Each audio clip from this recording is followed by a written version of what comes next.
ရှေ့တစ်ဘက်ကပတ်တီးနှလုံးပေးထားတာကောအခွေရော break ကော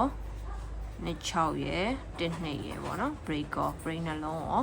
ပြီးတော့ဒီမှာ main ပေးထားတယ်6နှစ် main ဆိုပြီးတော့ပေးထားတယ်ပေါ့နော်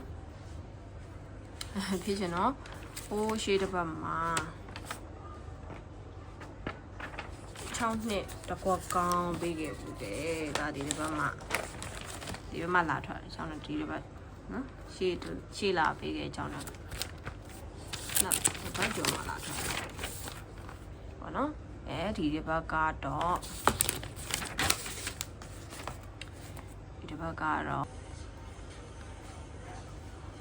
17ရက်5လ2026မှာ15ရက်5လ2026ထိတပတ်စာပါ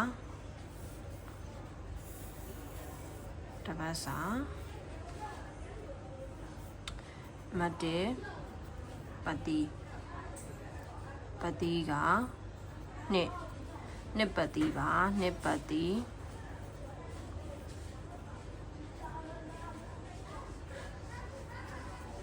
နှစ်ခွန်ရယ်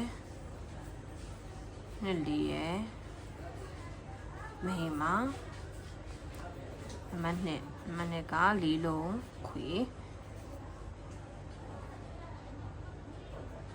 နှစ်လေး5ခွန်ခွေပူပါနှစ်လေး5ခွန်ခွေပူပါbreak ကခွန်နှစ် break မိန်းမှာခွန်နှစ် break 5နှစ်ရယ်